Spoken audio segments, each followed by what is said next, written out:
Have you ever used a debossing cover die? Today I've got 2 fun ideas to share with you.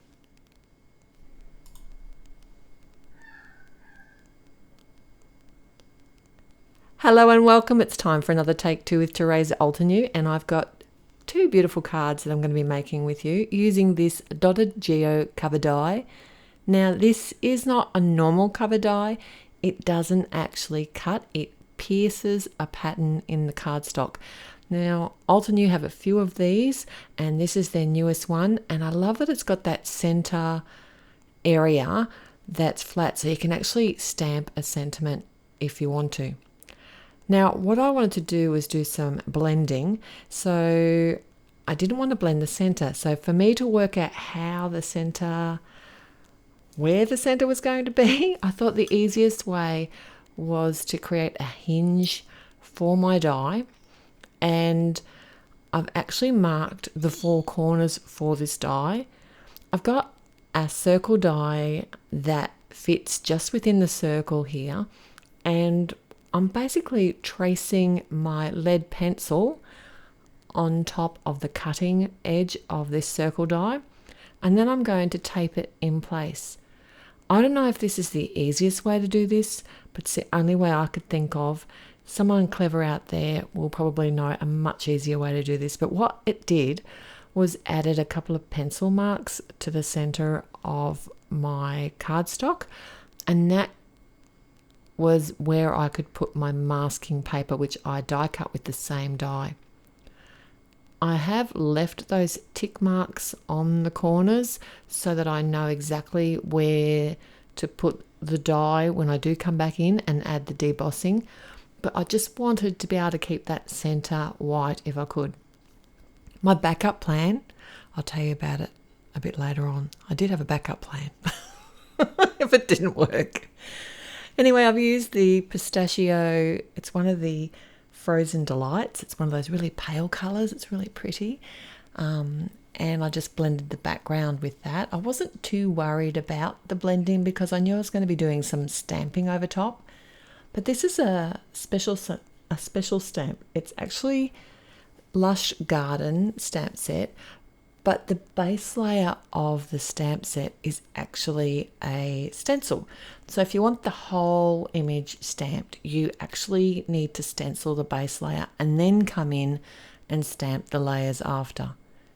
And I'm using the shades of purple for this, and I didn't want, it does have like a black outline and I could have come in and used that as well, but I really just wanted this to be a little bit more subtle, a subtle kind of like pattern paper almost. So I lined up the image. I made sure when I was stamping too that I got some portions of the images on the edges of the card design where I'm going to be cutting it out, and also into the circle as well. I did exactly the same. The leaves are built exactly the same. So the base layer of the leaf I had to blend first, and then I came in and stamped. And for that one I used the Spring Bouquet set of inks. I thought these bright greens and purples looked really fun together. I stamped the center of the flowers with some lava rock and then came in and just used a block. I couldn't be bothered lining up the very center, and I used some obsidian black ink to stamp the very last portion that I was going to do on these flowers. So this is where I'm going to hold my breath. I'm lining up the dotted geo cover die with those marks that I made on my cardstock. I have removed the masking paper before I did this. I didn't want it to be impressed as I ran it through my die cutting machine. And I did mark on the top of my die, which I thought was the top. I don't know if it actually makes any difference. I ran it through a normal sandwich but did add a shim because my Big Shot's getting quite old now. And the big reveal, it worked. Do you want to know what my backup plan was? I was going to pop up a sentiment over top of the whole center. Did you guess that? I'll bet you did.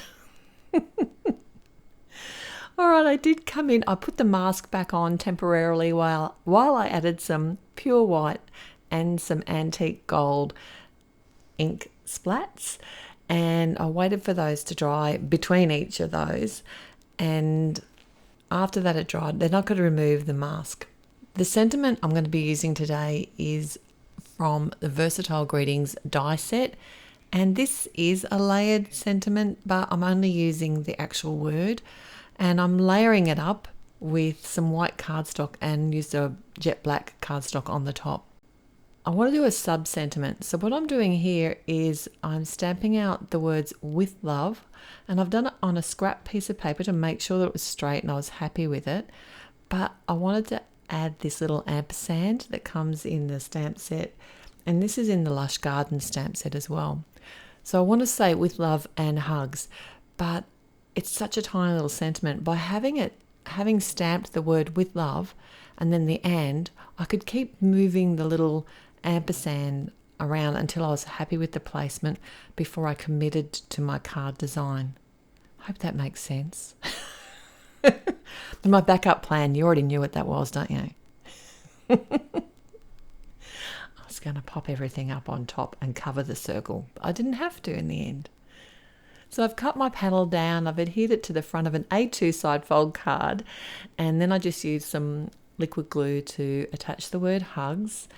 And I have stamped a couple of silhouette butterflies in the obsidian as well, and cut them out with the coordinating dies, and they're from the Meadow Reflections stamp set.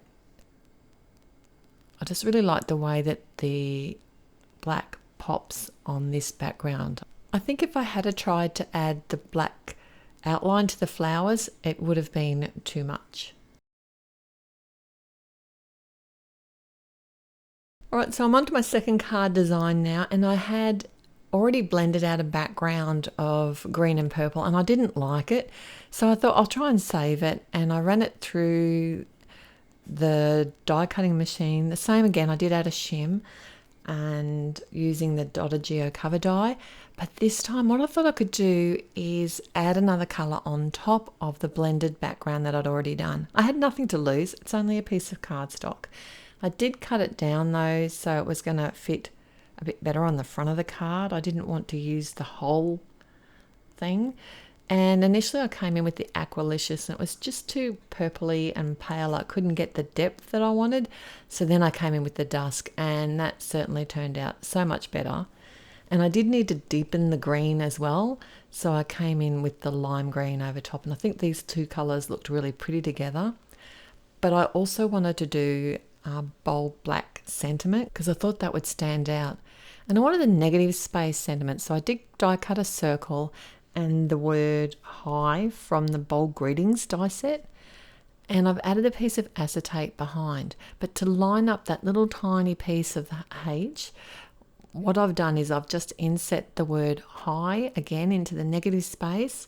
Then I can glue that little piece in and then simply remove the word hi it didn't have any adhesive on it, and that just means it's going to be exactly where it needed to be.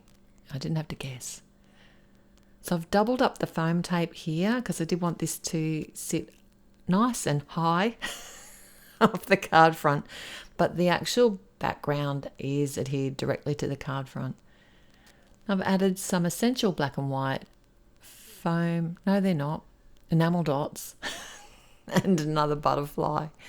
So very different cards. These two cards are very different using the same debossing die. I hope I've given you a couple of ideas to create a floral background or to create a blended pattern background with a debossing die, and maybe add a butterfly or a flower or two. Thanks for joining me. Until next time, bye.